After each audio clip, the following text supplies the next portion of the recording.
Les premières semaines étaient vraiment difficiles, puis il revenait à la maison, puis il y avait presque, on voyait même qu'il y avait des fois presque les larmes aux yeux, donc c'est sûr que ça brise le cœur. Le pourcentage des enfants qui arrivent qui sont unilingues, ça dépend premièrement de l'âge que l'enfant commence à la garderie.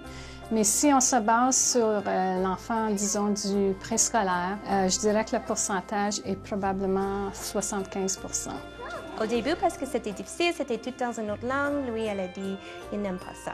Alors c'était comme, oh, je pense qu'on n'a pas fait bien. Jayden a commencé à l'âge de 4 ans, donc il était plus âgé que plusieurs de nos enfants. Et la transition pour lui fut difficile parce qu'il parlait beaucoup l'anglais, donc il se sentait un peu perdu. Je pensais que apprendre le français, c'était quelque chose qu'il va vouloir, quelque chose qui va être facile pour lui. Parce qu'il savait que ses grands-parents, son père, c'est comme... Ils ont tous de Québec, ils sont français et pas français.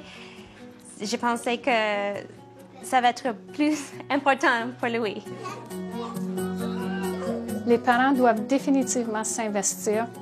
C'est une décision qui n'est pas facile à faire, mais les parents qui tiennent à cœur, c'est eux vraiment qui vont voir leurs enfants avoir du succès. William, est-ce que tu es capable de trouver la lettre, toi? Oui.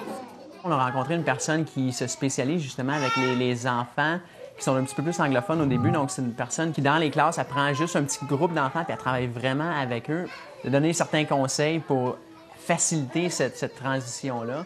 On essaie toujours d'encourager les parents de parler aux enfants en français, d'écouter la télévision en français, lire des histoires, les livres, la lecture, c'est très important. Comme qui était à la garderie anglophone, tout était anglophone. Moi, j'arrivais le soir à la maison, vers les 6 heures, puis ils vont se coucher vers les 8 heures le soir. Donc, j'avais 2 heures pour manger, jouer avec eux. C'était difficile de leur apprendre dans ce petit temps, période-là. Donc, je voulais que mes enfants me comprennent ou qu'ils partagent leur journée avec moi. Donc, non, j'ai pas été assez strict à leur apprendre le français. On doit toujours répéter aux enfants, on parle en français, mais c'est toujours beaucoup plus facile pour eux autres de s'exprimer en anglais. Dans l'espace de 3 mois, il a appris le français extrêmement bien. Même lorsqu'on était à Montréal pour justement revoir les grands-parents, les grands-parents, ils n'en revenaient pas de voir l'évolution qu'il avait faite à l'intérieur de ces 3 mois-là. C'est incroyable. Jayden, qu'est-ce que tu penses? Peut-être qu'il pleure parce qu'il s'est fait mal. Le plus jeune que l'enfant commence à la garderie, le plus facile que la langue vient.